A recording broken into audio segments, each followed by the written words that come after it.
The first time she knocked on my door at midnight, I thought it was a mistake.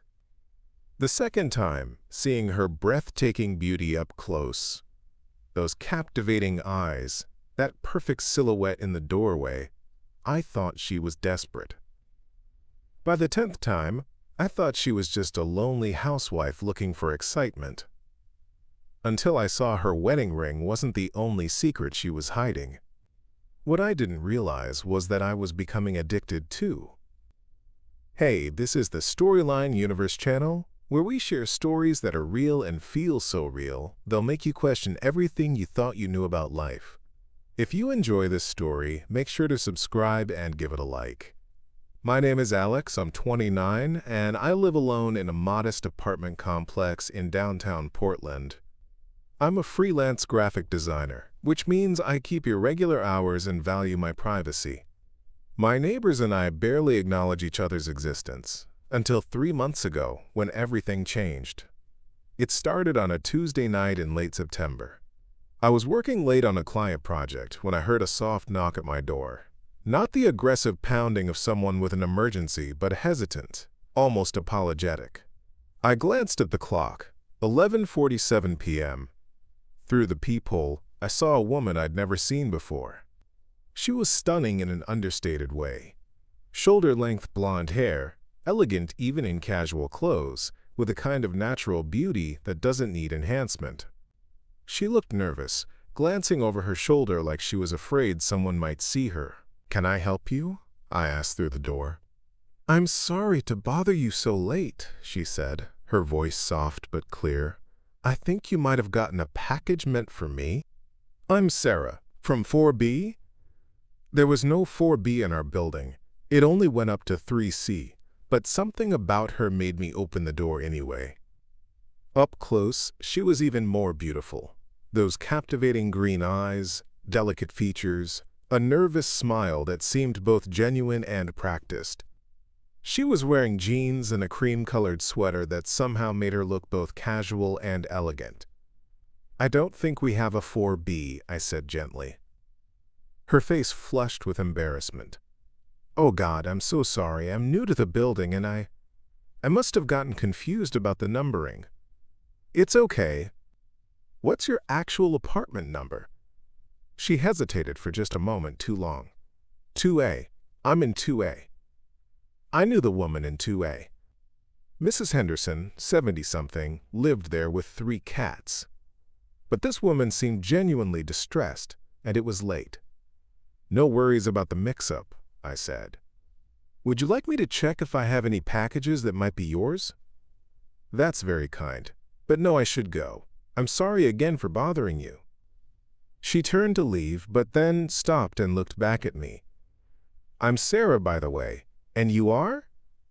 "Alex." "Nice to meet you, Alex. Even under these strange circumstances." She smiled then, a real smile that transformed her entire face, and something in my chest tightened. Then she was gone, disappearing down the hallway like she'd never been there at all. The second time she appeared was exactly 1 week later. Same time, same apologetic knock. But this time her story was different. "Hi, Alex," she said when I opened the door, as if we were old friends. "I'm really sorry, but I locked myself out and my roommate won't be back until morning. I was wondering if I could use your phone to call a locksmith." Again, something about her story didn't add up. If she lived in 2A, why not knock on Mrs. Henderson's door? And she'd said she was new to the building last week, but now she had a roommate? But seeing her breathtaking beauty up close again, those eyes that seemed to hold secrets, that perfect silhouette framed by the hallway light, made logical thinking difficult. "Of course," I said, stepping aside to let her in. She made the call, speaking quietly to someone about locksmith services and estimated wait times. While she talked, I made coffee. And when she hung up, she seemed surprised by the gesture. "You didn't have to do that." "It's no trouble. How long did they say?" "About an hour." She wrapped her hands around the mug, and I noticed she wasn't wearing a wedding ring. I really appreciate this. Most people wouldn't help a stranger so late at night. We talked while we waited. She was intelligent, well-read, with opinions about art and literature that suggested education and refinement. But every personal question I asked, she deflected smoothly. Where did she work? Various places. How long had she lived in Portland? Not long. What brought her here? A fresh start. When an hour passed without any locksmith appearing, she looked genuinely surprised. "That's odd," she said, checking her phone. "Let me call them back." But instead of calling, she stood up abruptly. "You know what? I just remembered. My roommate texted that she's coming home early. I should go meet her downstairs." "Are you sure? You can wait here if you want." "No, I've imposed enough. Thank you so much for your kindness, Alex." At the door, she paused and looked back at me with an expression I couldn't read. "You're very sweet to help a stranger. Not many people would do that. I'd want someone to help me if I were in your situation." "Would you?" she asked, and there was something almost vulnerable in the question. Then she was gone again, leaving me with more questions than answers. The pattern established itself over the next several weeks. Every 7 to 10 days, Sarah would appear at my door with a different story. A package delivery mix-up, car trouble, and needing to call AAA. A gas leak in her apartment requiring evacuation. Each story plausible enough on its own, but together they painted a picture of someone with a complicated relationship with the truth. By the 4th visit, I'd stopped believing her stories entirely, but I'd also stopped caring about their accuracy. There was something magnetic about her presence. Something that made my ordinary apartment feel electric when she was there. She was beautiful, yes, but it was more than that. She made me feel like the most interesting person in the world when she focused those captivating eyes on me. "You know," I said during her 5th visit as we sat on my couch sharing a bottle of wine, "I don't think you actually live in this building." She went very still, the wine glass halfway to her lips. "What makes you say that?" "Mrs. Henderson lives in 2A. Has for 20 years, according to the landlord, and there's number 4B. Sarah set down her wine glass and was quiet for a long moment. When she looked at me, her expression was different, more honest, more vulnerable. "You're right," she said quietly. "I don't live here." "Where do you live?" "About 20 minutes away, in the suburbs." "Why do you come here?" She stood up and walked to my window, looking out at the city lights below. When she spoke, her voice was so soft I had to strain to hear her. "Because for 2 hours every week or so, I get to be someone else. Someone who doesn't have responsibilities and expectations and a life that feels like it's suffocating her. Someone who can knock on a stranger's door and have an interesting conversation without wondering how it reflects on her family or her reputation. Who are you when you're not here?" Someone very different. It was then that I noticed the pale band of skin on her ring finger where a wedding ring usually sat. "You're married." It wasn't a question. She turned from the window and nodded. "For 8 years. Does your husband know you come here?" "My husband thinks I go to book club every Tuesday night.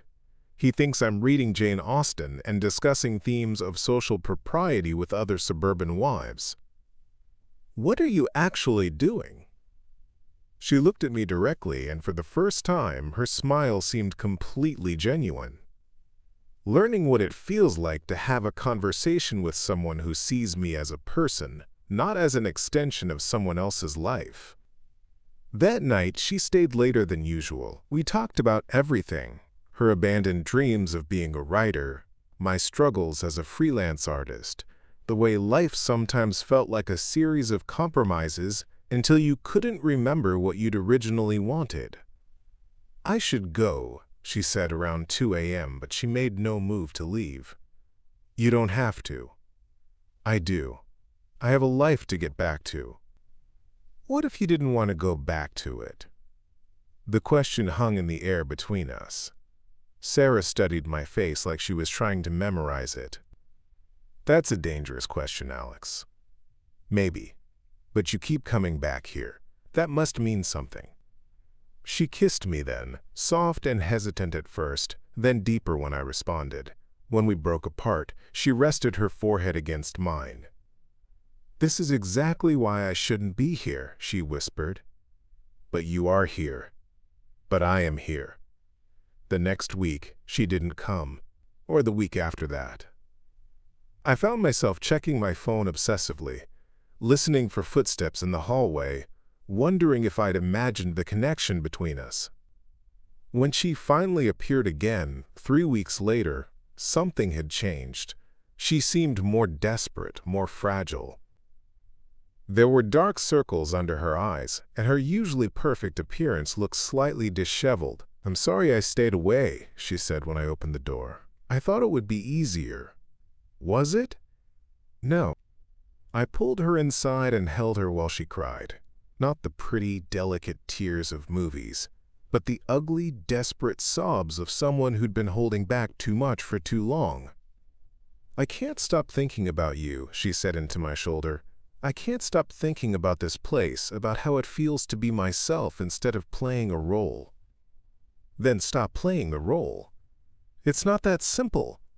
"Why not?" She pulled back and looked at me with red-rimmed eyes.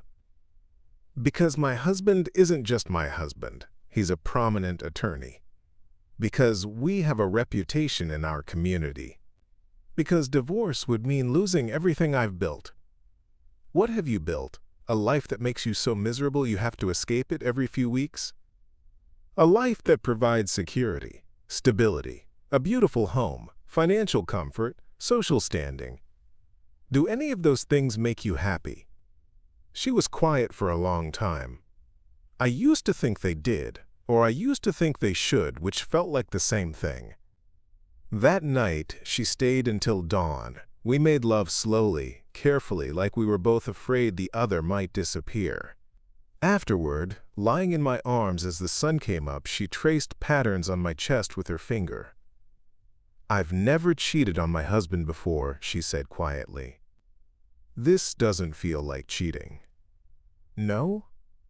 "It feels like finding something that was missing." She was quiet for a moment. "What happens now?" "That depends on what you want to happen." "I want to stay here forever. I want to never go back to pretending to be someone I'm not. I want to wake up every morning next to someone who makes me feel alive instead of suffocated." "Then do that." "I can't." "Why not?" "Because I'm not brave enough." But over the following months, something began to change. Sarah's visits became more frequent, and each time she seemed a little less fragile, a little more determined. She started talking about her husband differently, not with fear or resignation, but with a kind of analytical detachment. "I think he's having an affair," she told me one night as we lay in bed. "How do you know?" "The usual signs. Late nights, mysterious phone calls, sudden business trips to cities where I know he has no clients." "How do you feel about that?" "Relieved," she said without hesitation. "It makes what we're doing feel less like betrayal and more like symmetry." "Have you confronted him?" "No, and I won't." "Why not?" She turned to face me, propping herself up on her elbow. "Because his affair gives me something I've never had in my marriage." "What's that?" "Leverage." It turned out Sarah had been planning her escape longer than I'd realized. She'd been quietly documenting her husband's affairs, his financial indiscretions, his casual cruelties. She'd been building a case that would ensure her freedom came with the resources she'd need to start over. "I've been living this double life for so long," she told me one evening as we watched the sunset from my window. "Coming here, being with you, it showed me what I was missing, but it also showed me what I was capable of." "What do you mean?" "I mean that if I can lie to my husband about book club for months, If I can create an entire alternate identity just to feel human again, then I can certainly plan my way out of a marriage that's been slowly killing me. 6 months after her first midnight knock on my door, Sarah filed for divorce. Her lawyer, armed with evidence of her husband's affairs and financial misconduct, negotiated a settlement that left her financially independent and socially vindicated. She moved into her own apartment 2 blocks from mine. We still see each other every few days, but now she knocks on my door with her real name, her real story, her real self. "Do you miss it?" I asked her recently. "The mystery, the secret identity, the thrill of being someone else?" "No," she said, settling into my arms. "It turns out being myself is much more interesting than any character I could create." Sometimes I think about that first night when she appeared at my door with a story about a misdelivered package. I wonder what would have happened if I hadn't opened the door, if I'd told her to check with the building manager in the morning. But then I look at the woman sleeping beside me, no longer a mysterious stranger but someone real and complicated and brave enough to rebuild her entire life, and I know that some midnight visitors aren't interruptions. They're invitations to a completely different story.